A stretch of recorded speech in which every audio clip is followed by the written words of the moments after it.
Hello and welcome to another action figure review. This time a classic review, which means that this is not a new figure, but it's an older figure that I have got and I would like to share with you, because I've been looking at this figure for quite some time. I didn't really know if I should get it or not. Now I decided to get it. I got a good price and here it is. The Friday the 13th Part 2 Jason Voorhees.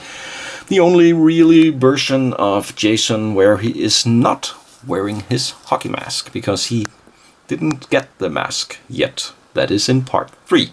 So first let's take a look at the box here. The front of the box with a picture of Jason and a silhouette of the unmasked Jason as well. And the same on the sides here, the figure, and on the back a small read-up, what happened since Part 1. And we have the figure again, and then we actually also have some stills from the movie. And if you would like, you could also get Pamela Voorhees here. And if you open the box, the figure is inside, and actually also a backdrop of his altar with the head of his mother, I guess, and here we have the cast from the movie. So, with the box out of the way, let's focus on the figure. And here we have Jason Voorhees himself, with his hillbilly redneck look before he got more muscles and became a large, unstoppable zombie. He was carrying mostly farm-type weapons, and this is also what he comes with. A pickaxe here, and he comes with a pitchfork. And that is the only accessories if you don't count the base. And the base is the front cover of the movies. It's a nice piece to have, but nothing special. So the reason that I thought sometime about getting this figure or not is because it's an older Sideshow figure, so you get a Sideshow body pretty much with what you see, no extra hands, nothing, and also limited articulation. Now, with a figure like Jason, I don't think really crazy action poses is something I would go for, but still, it's nice that the figure is able to move, and of course it is. And I don't know if it's only my figure here, but the joints are actually quite strong and solid, but I still miss some feet articulation, for example.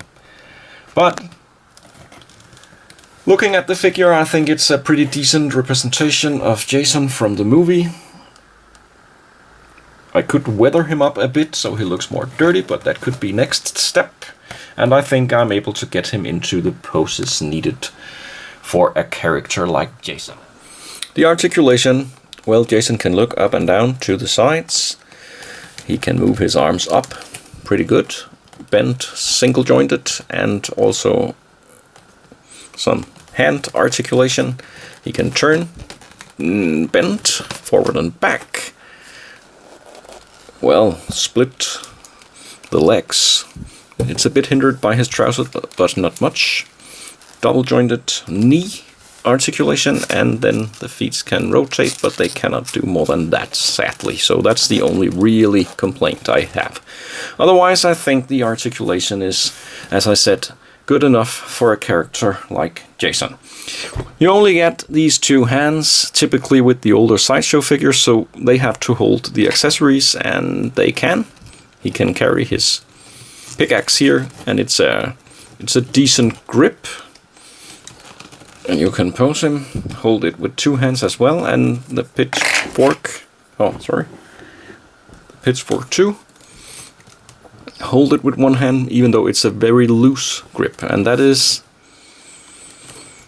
one of the things you have to be aware of with these older Sideshow figures. You can't really change the hands, but you can still create poses for Jason, like he's about to kill someone with his pitchfork. So, well, it's not spectacular what you get, but it's functional.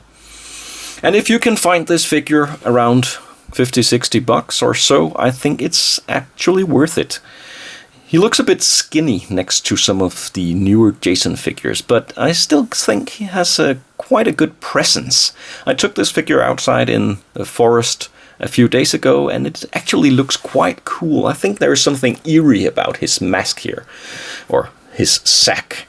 Don't get me wrong, I really like the hockey mask look of Jason as well, but since this is the only movie where he's wearing this outfit, I think it's pretty good.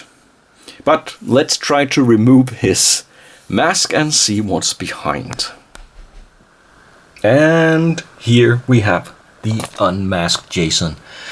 And, well, some of this...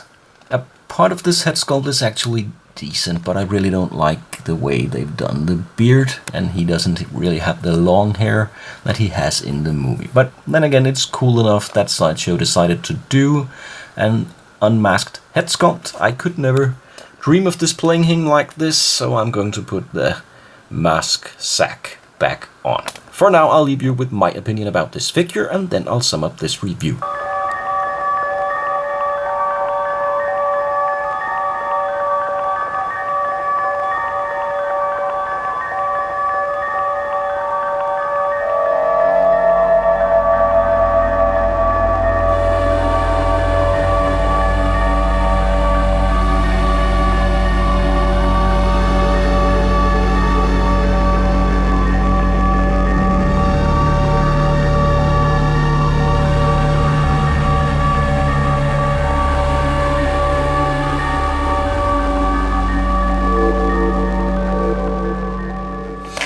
As I mentioned, I found this figure quite reasonably priced, so I decided to go for it, and now that I have it in hand, I'm actually not disappointed. So I'm going to recommend this figure if you're a fan of Friday the 13th and you want this classic redneck looking Jason displayed next to your more, classic hockey mask Jason figures. Thanks a lot for watching this video. Leave a comment and subscribe if you'd like to see more.